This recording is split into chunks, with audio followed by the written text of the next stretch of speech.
नमस्कार। संस्कृत वयुनम चैनल पर आप सभी का हार्दिक स्वागत है। पढ़े चाणक्य बने चाणक्य इस श्रृंखला में आचार्य चाणक्य प्रस्तुत श्लोक के माध्यम से विद्या का महत्व जो है वह प्रतिपादित करते हैं। विद्या के महत्व के बारे में आचार्य ने काफी सारे श्लोक जो है वह अपनी चाणक्य नीति में प्रदर्शित की है। उसी में से यह भी एक श्लोक है। आचार्य कहते हैं, कामधेनु गुणा विद्या यकाले फलदायिनी प्रवासे मातृसदृशी विद्या गुप्तम धनम स्मृतम। विद्या को कामधेनु के समान बताया है। विद्या की तुलना जो है वह कामधेनु के समान कहा है।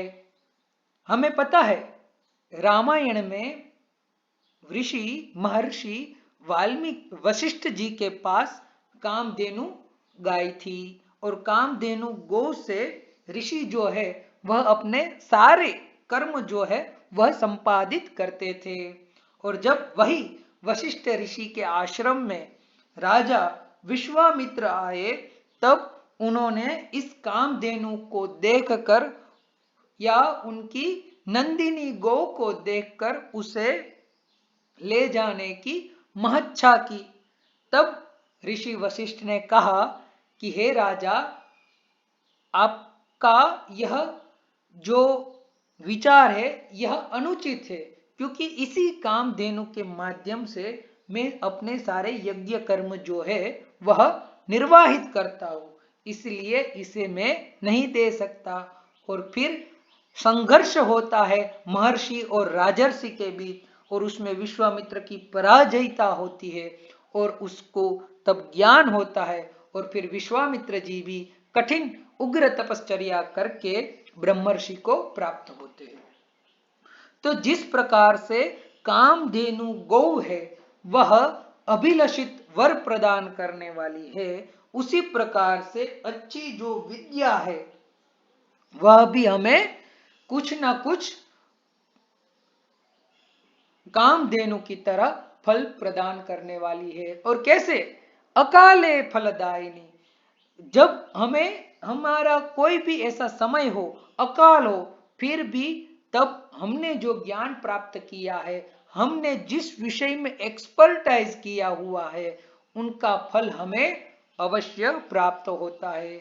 और यह जो विद्या है वह प्रवास में मातृ सदृशी कहा गया है कि विद्या जो है वह माता के समान प्रवास में काम आती है। जिस प्रकार से एक माता जो है वह अपने बच्चों का लालन पालन पोषण इत्यादि बहुत ही ढंग से करती है, उसी प्रकार से प्रवास के दौरान यह जो विद्या है वह हमें हमारे माता की तरह लालन पालन पोषण और संवर्धन करती है।